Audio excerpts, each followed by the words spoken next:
So, Acolytes. Hardbound. How bad is it? Again, I heard actually a lot of bad things about it, and just so you know my position on this, in my opinion, it is, with a high probability, a scam. Because if you have a team of people, not a big team, maybe not even a team, a few people working on a honestly shitty clone of Undertale, and it takes you almost 10 years. Yeah, it's probably a scam. I'm gonna be honest, this game still but I'm actually quite happy to see a analysis from Lord Frogmire. I don't know what this is. I know how. I just heard he's good, so he's gonna get a... Before I forget it, he's gonna get a sub, and afterwards, if I don't forget it again, I like. Pirate Software is an indie game dev streamer who promoted the idea that anyone can make a game. With the help of a definitely not fake, sultry, deep voice, he became the biggest... Yeah, by the way, the guy has a double chin. That's why he always hides it. No, that's actually a fact. If you see every single of his, how's it called? If he just goes out, talks to people, yeah. Somehow he has one. I don't know how, but he... And the voice, I don't know if you get 2 voice breaks, but if he does, yeah, no. Biggest indie game developer creator on all of Twitch and YouTube. However, all of that came crashing down once people figured out that his entire persona was a lie. He claimed to have been working in the gaming industry for over 20 years. The reality is, his daddy got him a job in QA at Blizzard, and from there he went on to send phishing emails, basically asking people politely for the passwords. Obviously, that calls into question his supposed expertise, but he is always primarily focused on indie games, and he has made an indie game, so who cares if all of his experience at Blizzard is fake? The question we should be asking is his indie game any good? I mean, the answer... No. The question still stands. The thing is, if his things, or his past, as a game developer at Blizzard is fake, and he constantly sells himself as an indie developer at Blizzard, it matters because it's false advertisement. It's a lie. And maybe the lie itself isn't bad, or maybe, but it's still a lie. So you have someone who lies about a thing that he claims to be good at while he's shit at. So, yeah. The answer is obviously no. But how bad really is it? It's worse than you could possibly imagine. What made me look into the game in the first place was being shown the code from the game. And I say, with no exaggeration, it is the worst I have ever seen. It is baffling in the sense that I genuinely believe it was made bad on purpose. But I'll leave the code review till the end of the video. But just keep that in mind while I'm describing the game, that the underlying code is a jumbled mess of incoherent nonsense. So yeah, since then I actually learned a bit about coding just to inform myself not to do it, and I can actually confirm that the code that 4 actually uses is complete mumbo jumbo. It's so bad that definitively not even a beginner would do that and say he did a good job.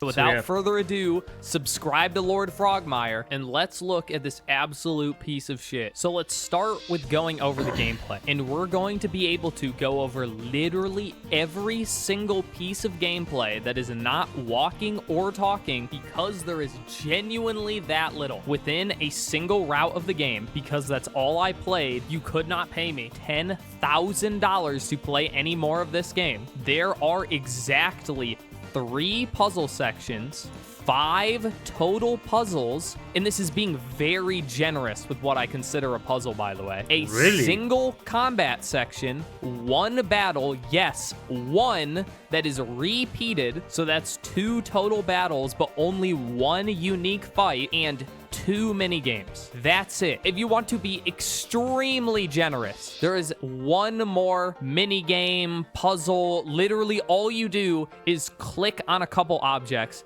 Yes, that's literally it, but technically that's better than just walking and talking. This was a Kickstarter game, by the way. A Kickstarter game that advertised its combat, which its only unique combat encounter was advertised in the Kickstarter campaign that was funded in 2017 and raised $20,000.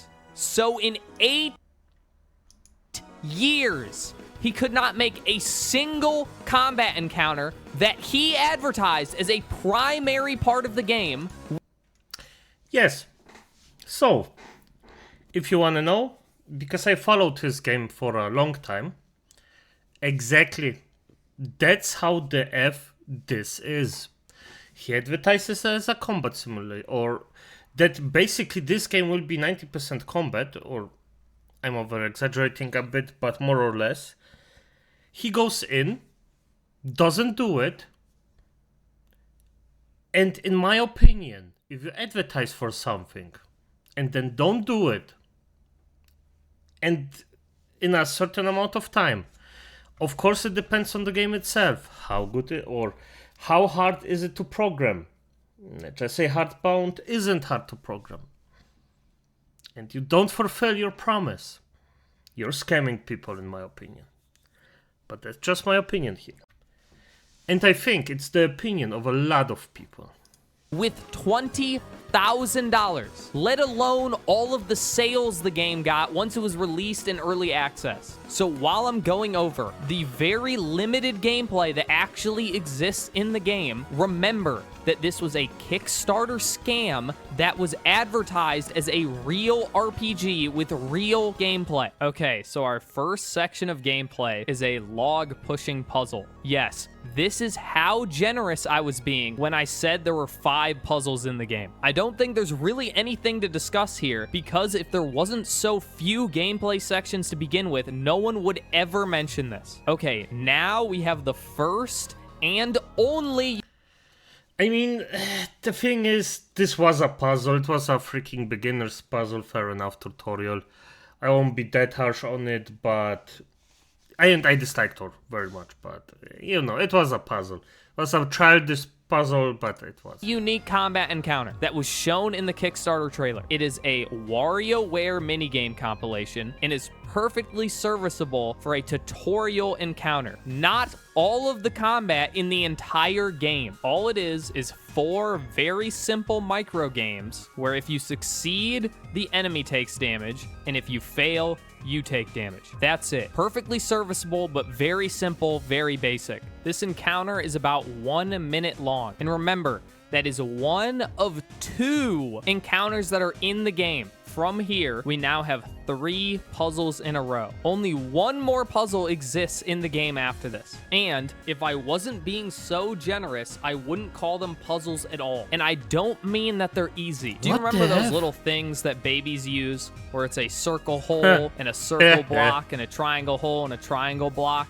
That's what I would call an easy puzzle. What makes it a puzzle is you still have options. You could fuck up and try and put the triangle block in the circle hole. That's not what these puzzles are. These, you have a square hole and a square block and literally nothing else. You cannot fail these. There is only one option. If you try the only possible thing, you will complete the puzzle. Look at this first puzzle. You can only push these blocks and nothing else. You can only push those blocks in one direction, nowhere else, and that's all you have to do. Push those 2 blocks in the only places they can possibly go, and you have now completed the puzzle. Yeah, and you that's might not a say, puzzle. maybe that's just to teach you the mechanics, but it doesn't get better from there. Puzzle number 2. All you can interact with are the switches. There is nothing else you can do. All you have to do is keep activating switches until you win. You could close your eyes. You do not have to think. There is no fail state. You just hit the switches until you succeed. Hit every switch to complete the puzzle. That's what I'm talking about when I say it's square peg and square hole. All you have to do is try and you succeed. As long as you are engaging with the game at all, you're moving forward. There is no thought necessary at all. That's why I don't consider it a puzzle. There is no triangle block for you to put in the square hole. And puzzle number 3 is literally the exact same thing as puzzle number 1. All you have to do is push the only blocks that you could possibly push in the only direction they will. Yeah, and the thing is, what I see here, you also have this annoying thing where you just have to turn off something before you push it. And it's just, I don't like that. In my opinion, a good puzzle should be solvable at the moment you enter the room. That's how I see it. Maybe you should, in a way where you just go in and then just, well, do it basically. Not this freaking brain dead bollocks, where you just run around, you see the solution instantly. Push, push. But no. The fucker has to make a laser so you cannot get it instantly. This is so freaking bollocks. I hate that sort of, but hey, that's just me.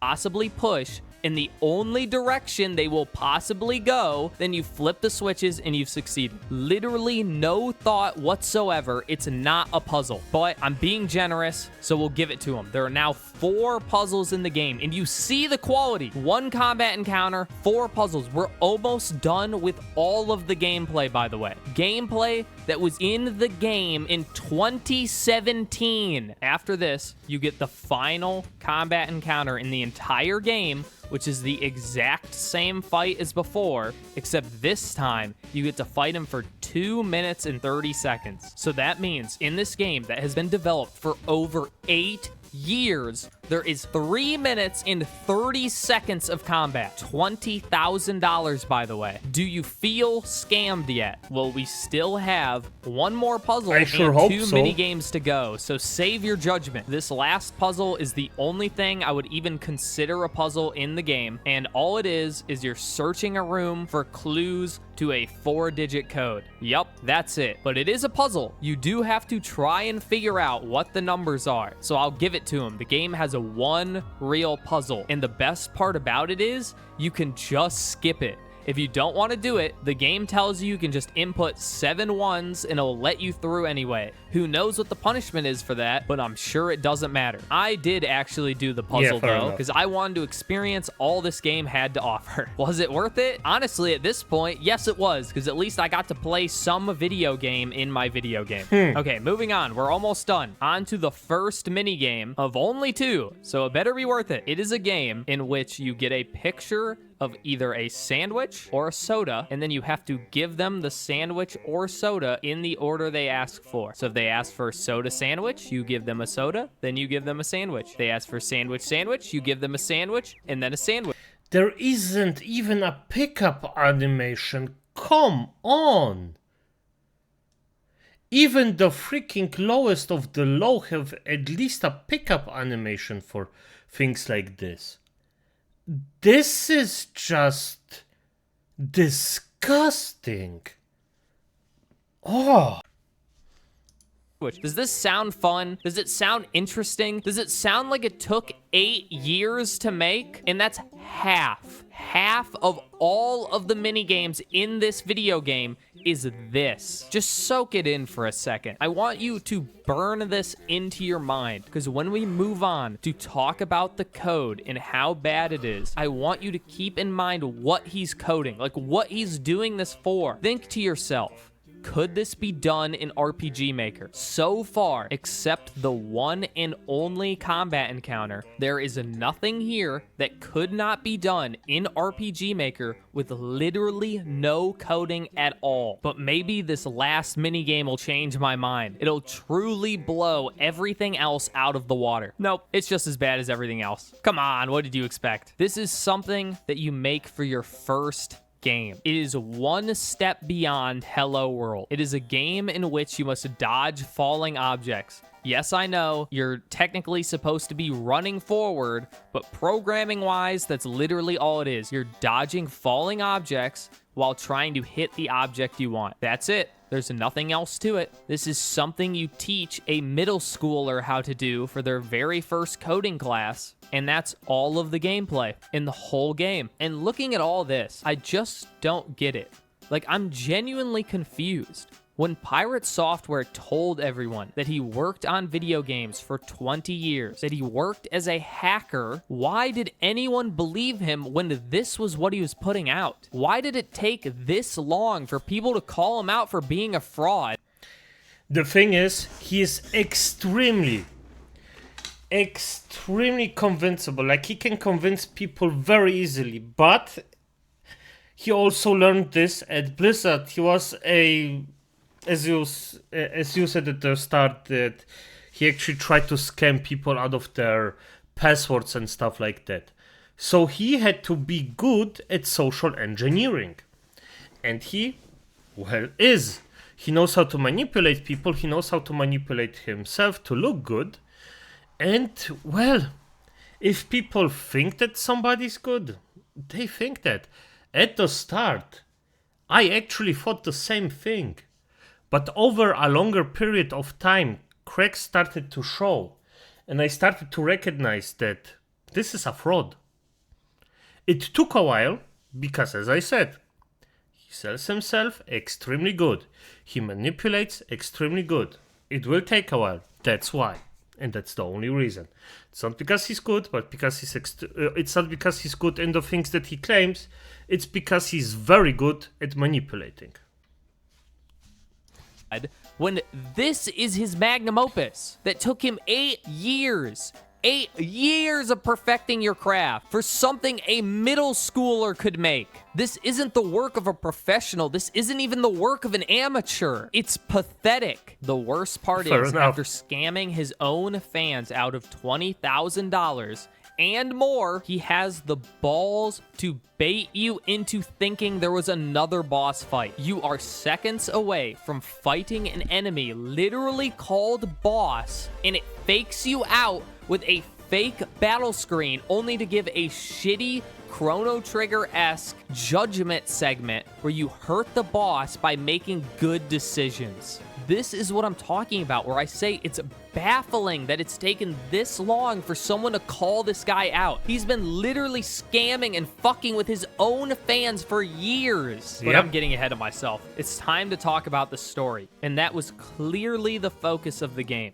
because the gameplay is only about, and I'm being very generous here, 10 minutes. So the rest of this entire game is walking around and talking to NPCs. So is the writing good? I mean, come on, that's not even a rhetorical at this point, because I know you're not asking it. Obviously it's bad. Of course it's bad. But compared to the gameplay, it's not that bad. I would describe it as general 13-year-old girl writing, like maybe something you'd see on someone's Tumblr fanfiction account, like about that level. There are a couple really cringy lines of dialogue that are funny, like he unironically says sad armadillo noises, but it doesn't really get any more interesting than that. The real problem with the story of this game is the same problem you see in any teenage writing, that the game never gives you a reason to care about anything. Going back to that fake out boss fight. This is a boss fight where it's revealed that it's your mom, that you have mommy issues, and you defeat her by proving that you're not like her, where she accuses you of being evil,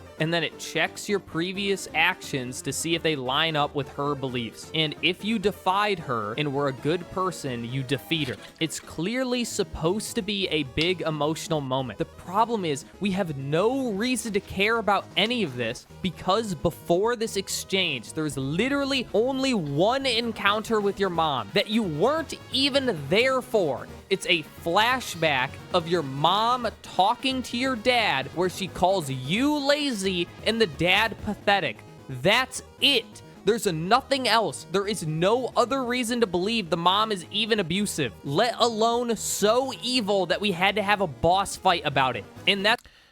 I mean, that's not nice, but we just don't know enough context to actually see if this is actually a thing that she's evil. So I would agree with this one. If this is all there is, yeah, no, that's not enough. It could be frustration. By the way, human beings just make mistakes sometimes. They say sometimes, or everybody says things they don't mean, that came out of pure frustration. You just have to deal with it differently. And yeah, this isn't a villain moment. That's not even the worst part. Where she chastises you for your decisions, they include decisions you didn't even make. She accuses you of killing this character when I didn't even have the option. If I knew I could kill that character, I probably would have. It would have been funny. So when she's like, oh, I bet you killed that guy, and you're like, no, I would never do that. Except I would totally do that. I just never got the option. It doesn't show good moral character to just not press A on every possible thing. And the worst example of the game failing to make you care about something is the whole point of the game. The reason why you're doing everything in the center of your character is that your dog dies. Your talking dog, who's your best friend, dies, and you must go save him, sort of. Yeah, it really seems like he's dead forever, but that's what you're trying to do, is save him. The problem being, you literally only spend the first 5 minutes of the game with the dog. Why in the fuck should I care about this dog? I've spent no time with him. I know nothing about him. I know they're friends, that's it. The thing is, if you had a good writer, if you had somebody who actually knows his shit, then the dog thing would be good. It doesn't have to be long. You don't have to spend a lot of time with something. But if you can, by writing, feel the love between something, that your character is actually bound to the person, dog, anything, then you will automatically bond with the character to this person or to this thing, to this dog. But for Pirate Software just isn't it. His writing is bollocks. It's as bad as his coding. So no. That's like someone going up to you and being like, hey, my neighbor's brother's daughter's dog died. Isn't that sad? And you'd be like, yeah, I guess so. Yeah, that's sad. That sucks. But I don't care. It doesn't make me want to play this whole game and fight for whatever. Oh, come on, brother. Unsub. A dog died. Of course you care. Okay, it was just a joke. Right now he does really good stuff. I think I'm just gonna like it anyways. It's because it's already very good. You have to get me to care about this. Show me how the dog helped him deal with his abusive mother. You have to show me that. This is literally first grade writing, by the way, by a 40-year-old man. Yes, this game that looks like it was made by a teenage girl and is written like it was made by a teenage girl was made by a 37-year-old man. I mean, there really isn't anything else to talk about the story. Nothing happens. The real problem is the game doesn't have real characters. They're all just caricatures. The only character that has more than a handful of lines is the main character, and the only thing I know about him is that he cares about his dog and he has an abusive mother. Maybe he's a bit sarcastic sometimes. I don't even know what he likes, what he dislikes, what does he have fun doing? How does he feel about things? Is he right wing? Is he left wing? How would he feel about the Federal Reserve? I don't know. I don't know anything about him. And I actually read every piece of mandatory dialogue. It's not like I was just skipping through things. The game is just so busy trying to make funny lines that are profoundly cringe that it never tries to say anything about anything. Actually, it does try and make one statement. It does have a line about how in the corporate world, you never go up, you only go sideways. No, bullshit. Thor, that's just you. And it's because you're bad. No one was ever going to promote you out of QA when you can't fucking program, you can't write, and you're clearly an idiot. And what does... Fair enough. Because, just so you know, Acolytes, I don't like the corporate world, but yes, you can go, in fact, up.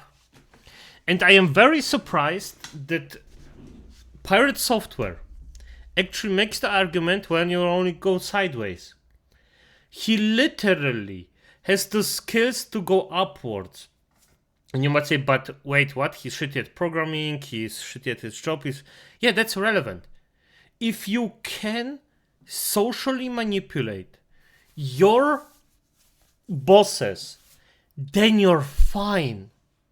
Most of the time. You still have to do like a bare minimum of your job, but it's not a lot. Because let's be honest, there are a lot of parasites out there.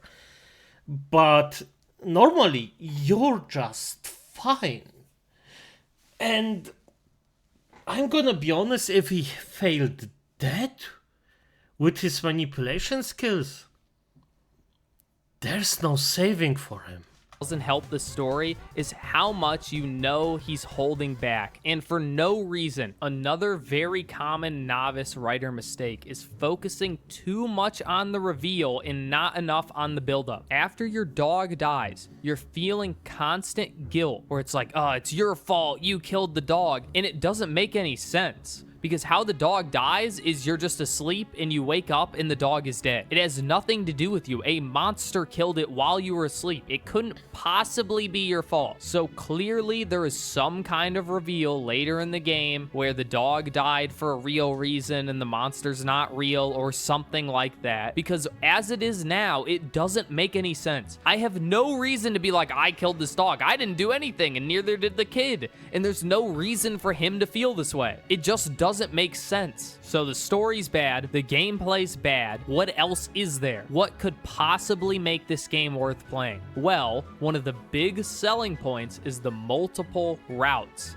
that all of your decisions matter. I've already told you I only played one route, the good route, and if you've listened to a single word I've said so far, you know exactly why. But let me tell you now, the decision making is just as bad as the rest of the game. You literally have an evil voice telling you which is the bad option and which is the good option. It is literally as overt as listen to this character's problems and be nice, or kill them. And just in case it's slightly more subtle than hitting you in the back of the head with a sledgehammer, you have the evil voice in your head telling you what the evil option is. No, the choices obviously don't matter, because being forced to play this game again is a form of cruel and unusual punishment. That's the whole game. That's it. And why do you think there is so little? Probably because there's only one completed chapter. Yes, that's it. You have one chapter about, who knows, maybe half of chapter 2, maybe it's 75%. I have no idea how much more there could be. And then the very opening of chapter 3. That's all that's completed in 8 years. He's completed one chapter of an unplayably bad game. So yeah, maybe there's more character development in the rest of the game, and maybe they'll make me really care about that dead dog, but I have the strangest feeling that none of that's ever going to happen, that the game is never going to be finished, because at this rate, it's going to take him the rest of his life. He will die before this game is completed. So is the game worth playing? No. Is it bad? Obviously. This is something a teenage girl makes for a school project in RPG Maker, not something made by a nearly 40-year-old man on a 3-person team. Now it's finally time to talk about the code. Now that you have the full context, you can understand not only why is this bad, but why it's completely unnecessary, because the entire game could be made with no coding at all in RPG Maker. 99% of the game is just walking around and talking to people. RPG Maker games with no RPG elements that are just walking and talking have been made since the beginning of fucking time. This game would actually be better if it was made in RPG Maker, because he fucked up something as simple as just showing text on the screen. How the game works is you left click to enter dialogue. Then if you're going to progress the text, which you're going to have to do if you can read at a first grade level, you must then right click. Then if you want to move on to the next text box, you can't right click, you have to left click again. So just reading is this song and dance of left click, right click, left click, left click, right click, left click. Do you see how that might get annoying going really fucking fast, or Yep. if you're as bored as I was, it's the only fun part of the game. Anyway, there you go. That's it. This is the code I wanted to talk about. No, it's not the 1,000 element switch statement. Yes, that's real. No, it's not the array of flags with 560 elements all listed out in a row. Yes, that exists also. It's just this. Now, if you've never coded before, you might not understand why this is so bad, that this was so shocking that it made me create this video. Let me start by explaining what a switch is. The switch is a form of go to, because literally all it does is go to a section of code. That's it. In this case, we take the argument global.storylineArray333. God, that is insane to say, by the way. And based on what that value is, we go to that case. So if the value is 1, we go to case 1. If the value is 2, we go to case 2. And this doesn't have to be in order. You could have case 333 and then case 12 right after that. You can do whatever you want. It's just whatever the value is, we go to the case that has that value. Now, a much simpler version of this is an if statement. All an if statement is if whatever is in those parentheses is true, then we do what's in that block. Now that you understand those two things, you are now a better programmer than our hacker genius here. Because what you see here is complete absurdity. He does not know the purpose of an if statement or a switch or how to use them. I'm gonna give you 1 second to see what is wrong with the switch.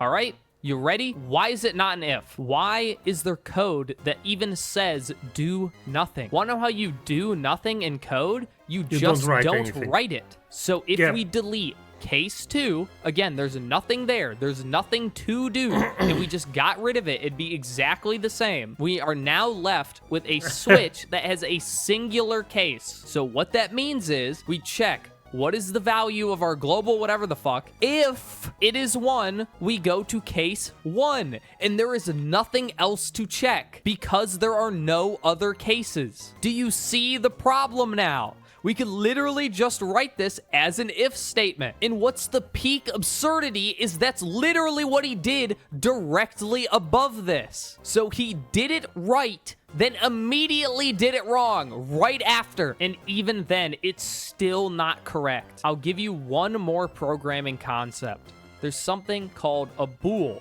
That is what the if statement is checking for. It's checking for a Boolean. A Boolean is either true or false. However, that can also be represented as a number, where 0 is false and everything else is true. So in this if statement, he's asking, is global array whatever the fuck equal to 1? Do you see the problem there? He literally has a comment confirming that what is in that array is a Boolean. So there is no reason to be checking for anything. All you do is put global.storylineArray367 and then end it there. And it works exactly the same. And then he could just do the exact same thing right below that. Global.storylineArray333 and then end it. I'm gonna be honest, this is so stupid. This is so stupid. This entire thing is just... Why? Why? I mean, at the end of the day, people do things differently. You know that. I know that. But this is so inefficient that it hurts. Irrelevant. It there. No switch statement, no nothing, just an if. And I'm not even going to talk about how both of those blocks of code are literally doing the exact same thing. Both of them are only calling instance destroyed. So you could literally do an or there, and then you can combine all of it into one line. And this is the point. This is why it makes me mad. Because he wants his code to be big. That's the point. I've seen a bunch of code reviews on his code. 2 very great videos about this. But I had to make this video because they don't point out what's important is he's doing this intentionally. He's clearly doing this to make himself look smarter because his dumb fans who don't know how to code look at that and think, what? Oh, come on, don't call them dumb. They just got manipulated to a very high degree. I mean, the thing is, his fans are actually waking up to the thing that he is a fraud. And it's going pretty quick. So I wouldn't say his dumb fans. It's just... I have a certain amount of just pity for everyone because Pirate Software is a very good manipulator. And if you don't know this stuff, it's basically impossible to recognize it. I know this stuff, how it works to a certain degree. And to me personally, I fell for it for about 3 months. I didn't watch on a regular basis, by the way. But the cracks started shown. But I also look for things like that. That's why... Yeah. It's just... it's just... Just the defense didn't really have a chance. Whoa, look at all that code. He must be a genius. He thinks more code equals better code because he's an idiot and his fans are stupid too. Look at here. I'll just give you one more example. Look at this. Do you see how it's a list of things where he's literally doing the exact same thing every time? All of this could be done with a single for loop. Yes, just one loop. Literally, all for loop is we do one thing over and over again until we hit the number of repetitions we want. And we can increment by any amount we want. In this case, we would definitely increment by 1. And the cool thing is, we get access to that incrementer, so we don't have to write the number every single time. But do you see the problem with that is? He would have less code, and then it would look less cool. He wants these giant blocks of code. He's an idiot. He's dumb. He thinks big blocks of code means he's doing a lot of work. What a fucking dipshit. Can you imagine him just typing out over and over and over again, line after line after line of the exact same thing, being like, man, I guess there's no better way of doing this. Maybe he's that stupid. Honestly, he probably is, but at least part of it has to be him trying to look cool with these giant chunks of text. That's why he doesn't use loops. That's why he used a switch statement when he could use an if. That's why he's checking if true equals true. Yes, that's literally what this means. Oh, for what fuck's he's sake. typing here is true equals true. That's why he refuses to write true or false instead of 0 or 1, because numbers look cooler than true or false. That's why he refuses to use functions and will literally just repeat the exact same steps over and over again. It's because he wants to look cool. He's a child. Everything in this video so far can be explained by the fact that he is a man-child. He is a 37-year-old teenage girl. He codes like a teenager, he writes like a teenager, and he makes big, exaggerated lies just like a teenager. And just like a teenager, he will never admit when he's wrong. And that's why this entire controversy happened. It has nothing to do with Stop Killing Games. It has nothing to do with him letting his friends die in World of Warcraft. It's that he's a child who refuses to grow up. And if you give a child millions of dollars and a ton of attention, they will fuck up eventually. And he'll never learn. You just know he'll never learn. You don't get to 37 acting like a child and even have the capability of learning. And I want to make it very clear, there is nothing wrong with writing bad code. There's nothing wrong with making a bad game. There's nothing wrong with writing embarrassing dialogue. The problem with Pirate Software and why he is being mocked endlessly is he acts like an expert when he's worse than a novice. And the only reason he's this bad after working on a game for 8 years is because he already thinks he's perfect. When you think you're perfect, you have no reason to learn anymore. Good wisdom. Very good wisdom. I think I'm gonna throw away the other short and put this one in, because the thing is, this guy is correct about it. If you think you're done, you won't learn. And the thing is, life is about learning all the time. You just press on. It doesn't have to be something big. If you just learn the one day that, well, for let's just say something for a job, how to write something, or go to Excel, write something down, then you can use it for your private life.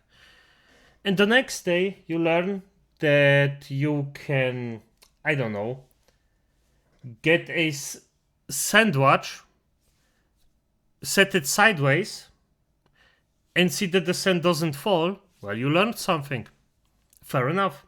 It might be irrelevant, but you learned something. You evolved a bit. You know a bit more than you knew before.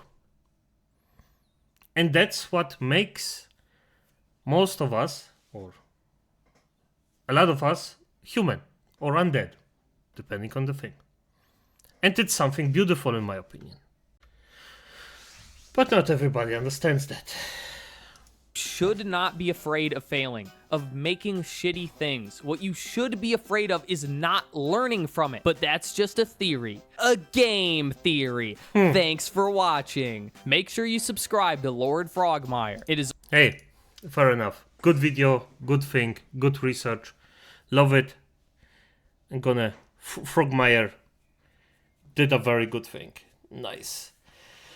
But accolades, I think... Everything said and done. Good night.